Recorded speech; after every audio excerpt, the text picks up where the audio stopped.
भगत सिंह, सुखदेव, राजगुरु के शहादत दिवस पर जितने भी आए हैं सभी लोगों को अपनी ओर से और अपनी पार्टी की ओर से मैं क्रांतिकारी अभिनंदन उन लोगों को करता हूं जिन्होंने देश के रक्षा के लिए, देश की जनताओं के लिए आज़ादी दिलाने का काम किया। उन पर आज माल्यार्पण जो कर रहे हैं हमारे नेतागण अभय कुशवाहा जी को मैं सत बार नमन करता हूँ और इनकलाब देता हूँ कि ऐसे ऐसे नेता ऐसे कुर्बानी दे करके जो चलेगा उनको याद कर रहे हैं, इनको सत नमन कर रहा हूँ, इनके सहयोगियों का मैं नमन कर रहा हूँ। विधानसभा का चुनाव हो या पिछले लोकसभा का चुनाव हो, हम लोगों ने करके दिखाया है। औरंगाबाद का एक व्यक्ति ने करके दिखाया है और खास करके महागठबंधन का एक कार्यकर्ता ने करके दिखाने का काम किया है और यहाँ महागठबंधन को लीड दिलाने और जिताने का काम किया है। मैं तो आज आप लोगों का केवल चंदन वंदन और अभिनंदन करने के लिए मैं आया हूँ। आप लोगों ने कौनी से आप लोगों ने राजा राम जी को जिताने का काम किया, ऋषि भाई को जिताने का काम किया। मैं आप लोगों के बीच में सलाम और प्रणाम करने आया हूं। इस धरती को मैं नमन करने आया हूं क्योंकि आज के परिवेश में किसी भी जगह हम लोग जाते हैं तो बहुत सारी बाध्यता हो जाती है, खास करके लोग अपने आप समाज में बट जाते हैं। लेकिन यह बड़ी खूबसूरत जगह है। यहाँ पे अगर आप इस मंच पे देख लीजिएगा तो आपको समझ में आ जाएगा जहाँ पे डब्लू सिंह भी है, अजीत भी है, भीम भैया भी है, सभी जाति, सभी वर्ग और सभी धर्म के लोग हैं और सभी लोग महागठबंधन को मानने वाले लोग हैं। और मैं आज अपने आप को सौभाग्यशाली समझता हूँ। आज मैं अपने आप को सौभाग्यशाली समझता हूँ कि मैं राष्ट्रीय जनता दल का एक अदना सा कार्यकर्ता हूँ। हम लोग जिस जगह भी रहते हैं डंके के चोट पे रहते हैं और पूरे मजबूती के साथ रहते हैं। और अभी का परिवेश ये हाल है, अभी हम लोग देख रहे हैं, आज हम लोग शहादत मना रहे हैं। आज हम लोग किस परिवेश में, हम लोगों का राज्य किस ओर जा रहा है, इसकी चिंतन और मंथन करने की जरूरत है। जिस राज्य का मुख्यमंत्री अपना सूद बूद खो गया, राष्ट्रीय गान हो, महात्मा गांधी का शहादत दिवस मन रहा था, उस दिन हम लोग अपने आप को बिहारी कहने में बड़ा अपने आप को कष्ट महसूस हो रहा था कि राज्य का मुख्यमंत्री शहादत दिवस के अंदर महात्मा गांधी का जब बात हो रहा था तो उस समय भी वो ताली बजाने का काम कर रहे थे। लोग हम लोगों को बोलते थे कि मेंटली डिरेल हो गए, लेकिन हम लोगों को लगता था कि नहीं हो सकता है, थोड़ा मोड़ा हुआ होगा। लेकिन अब तो हद हो गया। हद तो तब हो जाता है कि राष्ट्रीय गान में अगर एक बच्चा भी अगर हिंदुस्तानी पैदा लेता है, उसको पहला अगर सीख दिया जाता है तो तिरंगे का मान रखना और राष्ट्रीय गान का मान रखना, उसमें भी माननीय मुख्यमंत्री जी कहीं हाथ जोड़ रहे हैं, कहीं पैर पड़ रहे हैं। इससे ज्यादा दुर्भाग्य तो कुछ हो ही नहीं सकता। अब आपको तय करना है। अभी फतेह भाई बोल रहे थे, मैं भी सहमत रहता हूं उनकी बातों से कि आपको लड़ना हो, आपके लिए कोई दूसरा नहीं लड़ेगा।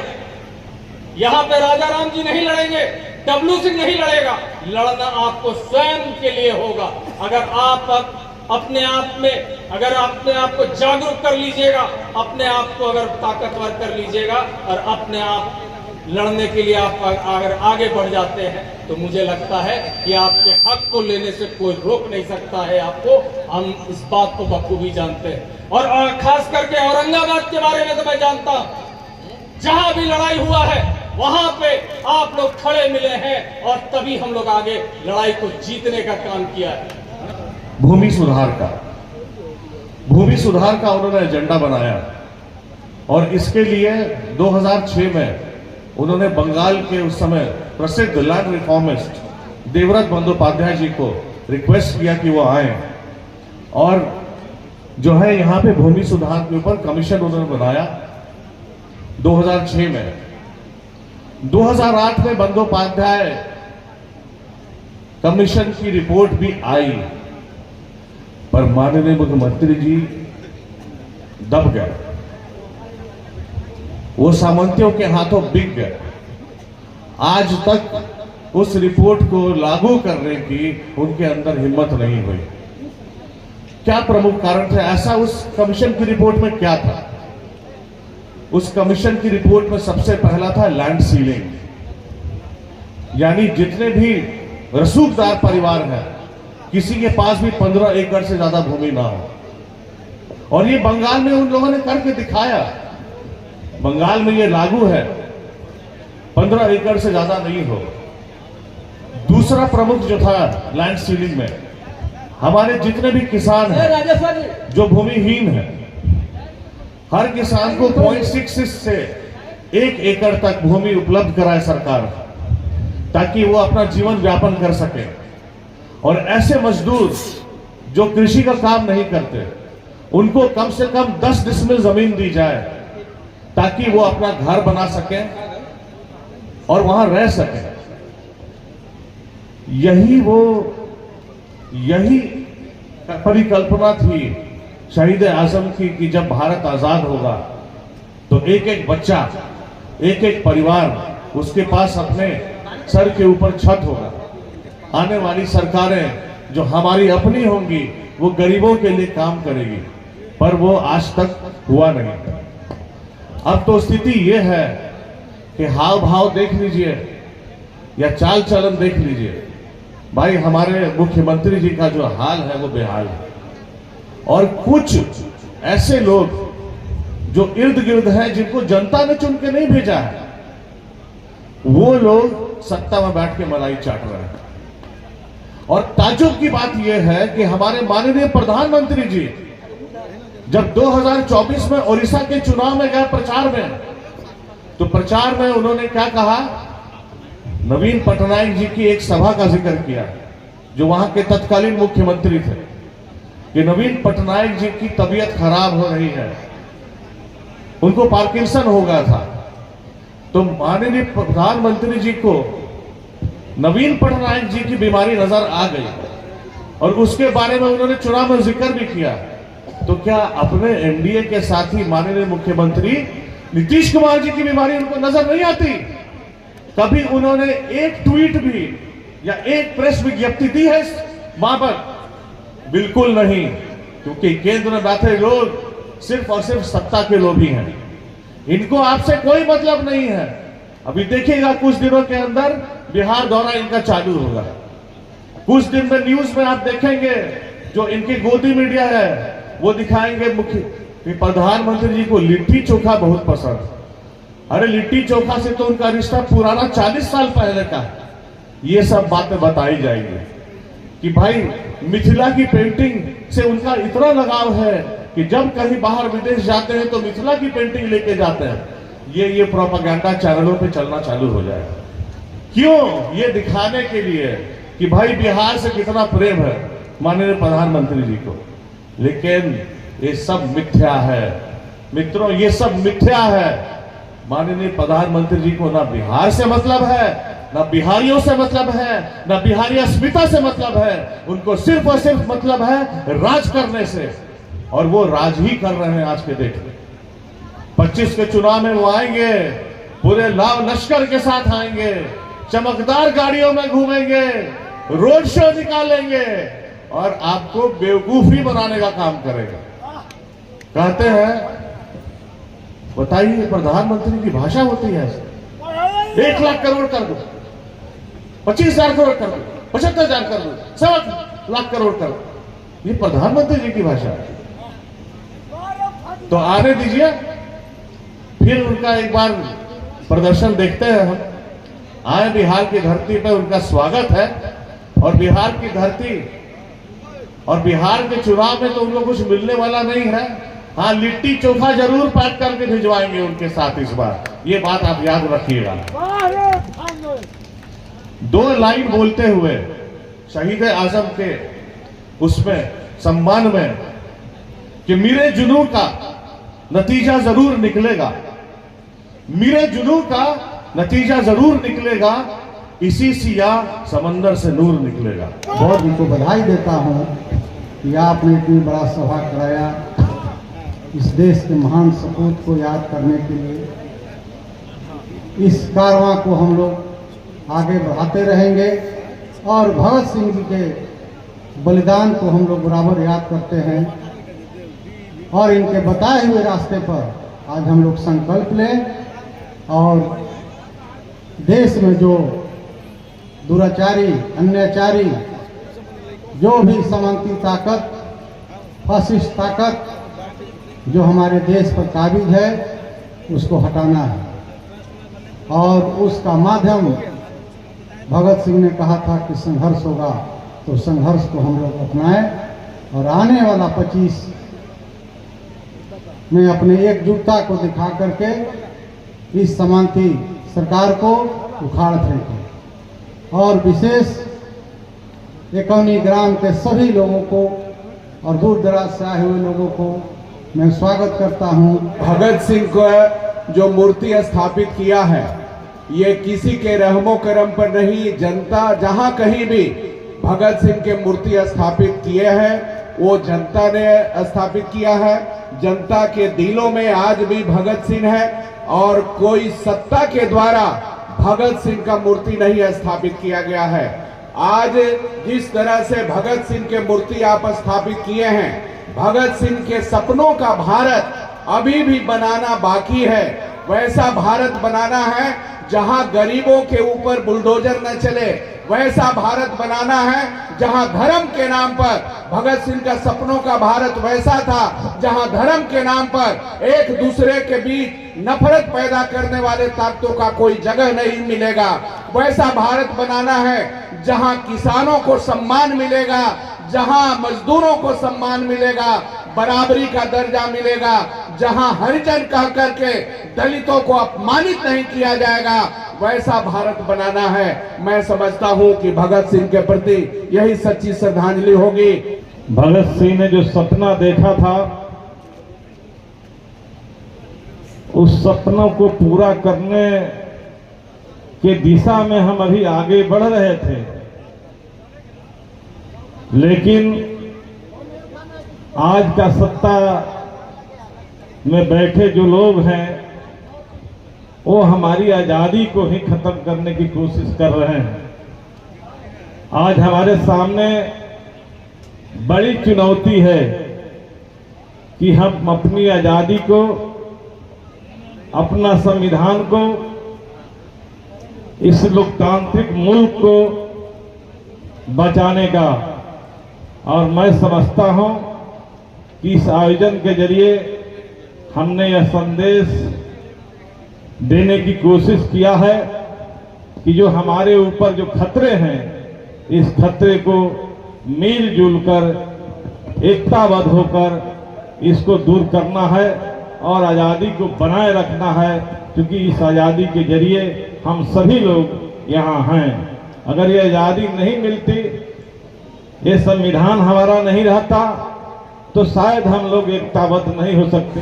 अवतार सिंह पाश क्रांतिकारी कवि का भी शहादत का दिन है, तो इन सभी शहीदों को नमन करता हूँ, सलाम करता हूँ, मैं श्रद्धांजलि देता हूँ। 2-3 बातें और सारे वक्ताओं ने रखी हैं, भीम जी यहाँ मौजूद हैं, बातें बहुत रखी हैं, उस पर दोहराना नहीं है। कुछ बातें और रखना चाहता हूँ। अभी भगत सिंह की लड़ाई खत्म नहीं हुई। आज ऐसी ताकतें देश की गद्दी पर हैं जिनके आइडियोलॉग कहिए या पुराने संगठन कहिए, जिसकी विचारधारा पर ये चलते हैं, आरएसएस की विचारधारा पर, तो जो आज़ादी की लड़ाई में भी भागीदार नहीं थे,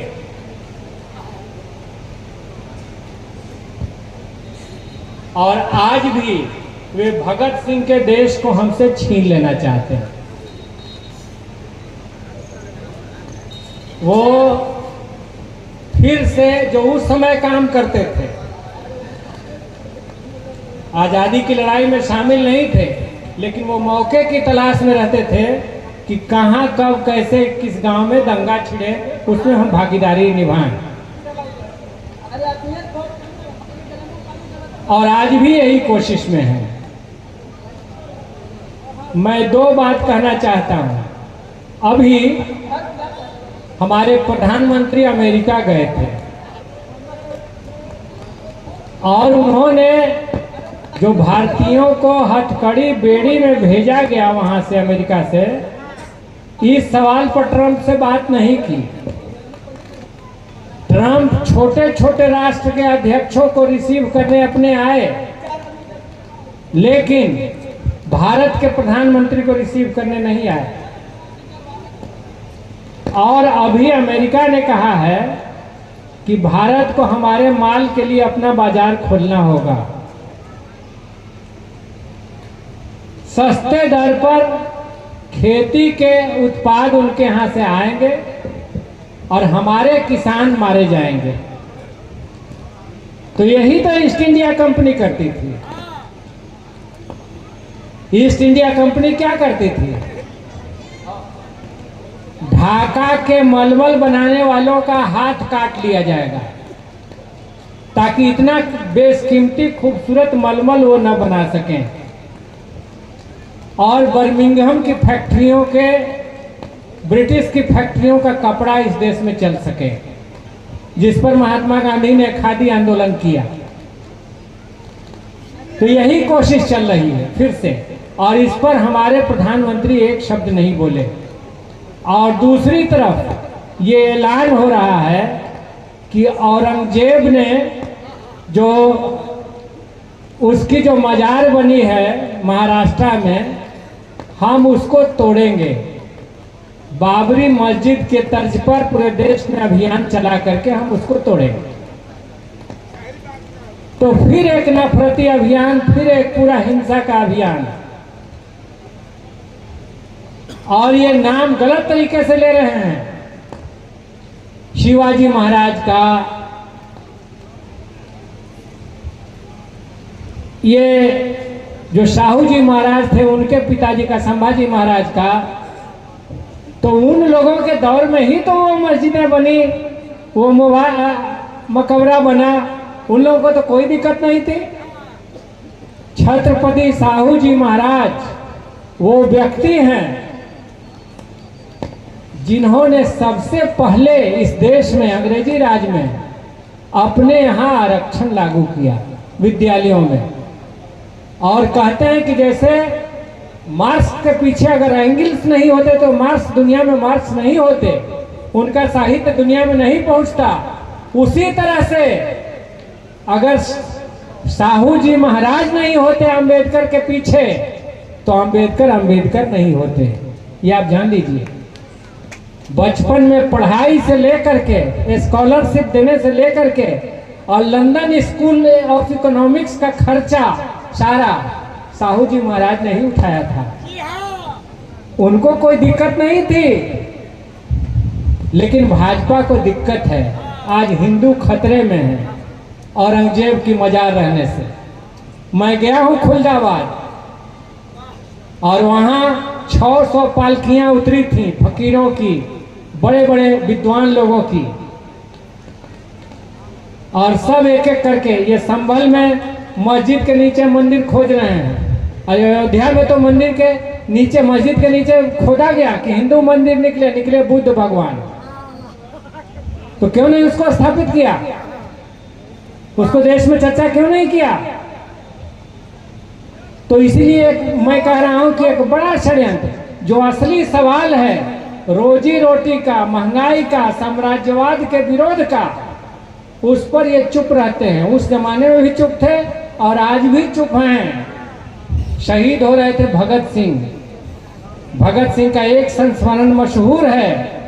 वो अंतिम किताब पढ़ रहे थे जिसमें उन्होंने जल्लाद को रोका था कि अभी रुको, अभी एक क्रांतिकारी दूसरे क्रांतिकारी से मिल रहा है। वो what is to be done, क्या करें, लेनिन की जो किताब है इसको पढ़ रहे थे और कुछ पन्ने बाकी थे। और भगत सिंह ने कहा कि रुको, अभी ये किताब खत्म करते हैं, उसके बाद चलते हैं। और किताब खत्म हुआ, उसके बाद किताब को मोड़ा, कहो कि चलो। और भगत सिंह हंसते हंसते गए, नारा लगाते हुए, और फांसी के फंदे को चूमा। उसके पहले जो वजन हुआ था उसमें उन लोगों का वजन बढ़ गया था।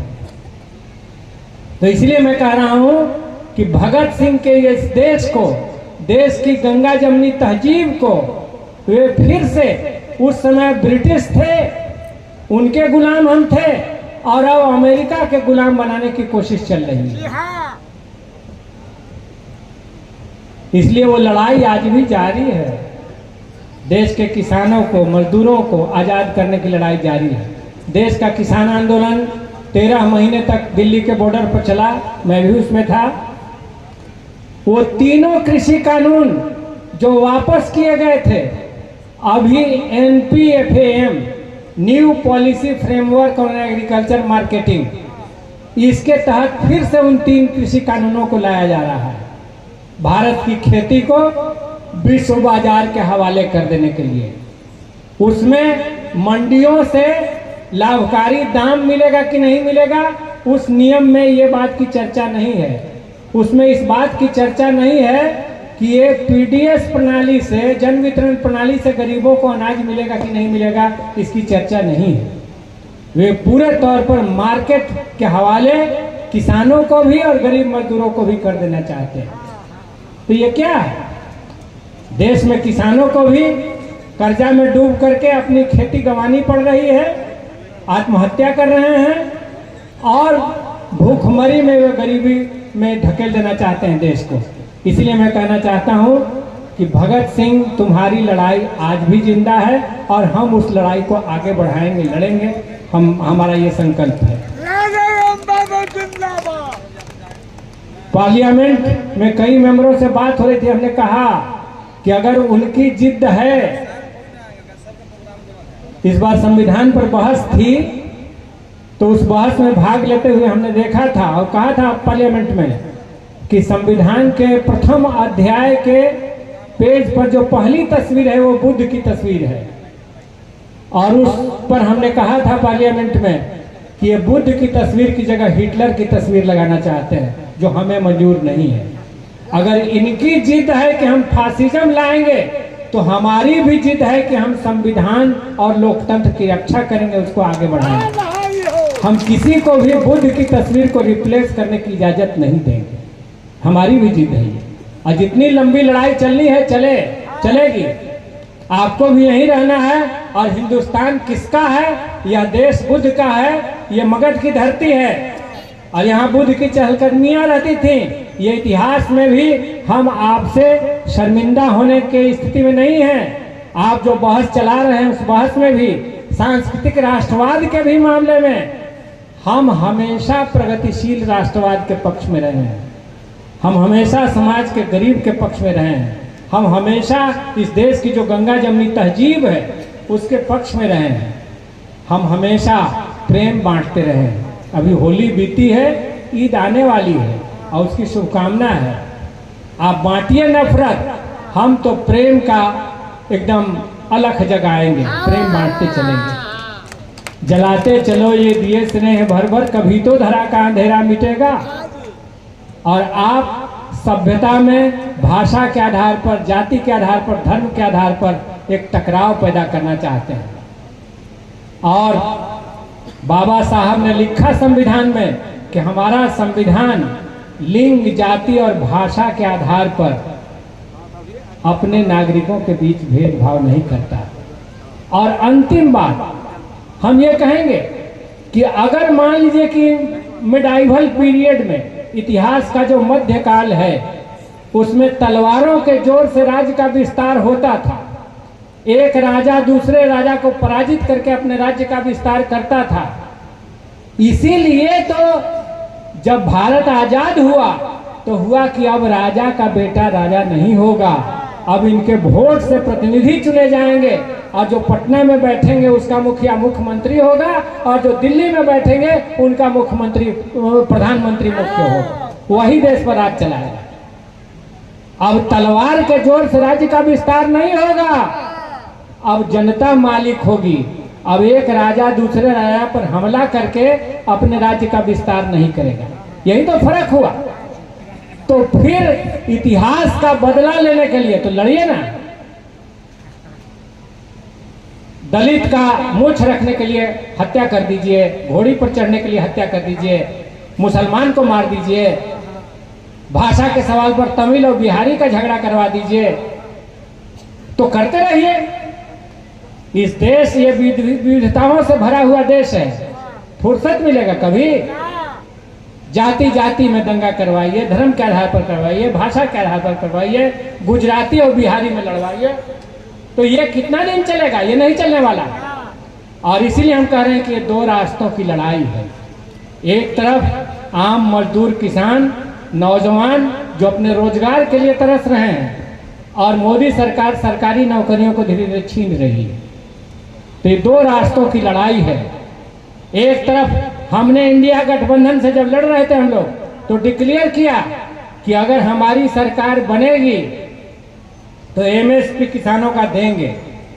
अगर हमारी सरकार बनेगी तो इस 15 अगस्त से जो बीत गया 30 लाख जो खाली पद हैं केंद्र सरकार के नौकरियों में, उसको भरा जाएगा।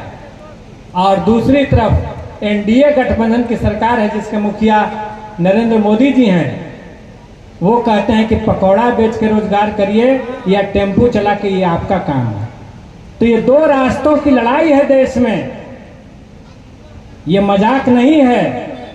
और बिहार का चुनाव एक लिहाज से बहुत महत्वपूर्ण है। बिहार को फासिज्म को रोकना है, तानाशाही को रोकना है। बिहार के बाद बंगाल है, बंगाल के बाद उत्तर प्रदेश है। इसलिए बिहार से जो जागरण फैलेगा वो बंगाल में तख्ता पलट करेगा, वो उत्तर प्रदेश में तख्ता पलट करेगा, और देश में समाजवाद का, धर्मनिरपेक्षता का परचम फहराएगा। इसलिए बिहार बहुत महत्वपूर्ण है। बिहार का इस बार का चुनाव बहुत महत्वपूर्ण है, और उसमें बहुत छोटी मोटी बातें उनको किनारे रखिए, लेकिन अभी कुछ बड़े सवाल हैं, देश के बड़े भविष्य का फैसला होना है। आज हम इस देश के सबसे बड़े शहीद के स्मारक के पास खड़े हैं और हम उनका संकल्प दिवस मना रहे हैं, शहादत दिवस मना रहे हैं। तो आज ये संकल्प लेना होगा कि आने वाले दिनों में बिहार अगर हम जीत लिए तो समझ लीजिए कि आधी लड़ाई हिंदुस्तान की फतह होगी एकदम। बिहार बुद्ध की धरती है, बदलाव की धरती है, और यहाँ का संदेश हिंदुस्तान के कोने कोने में जाता है।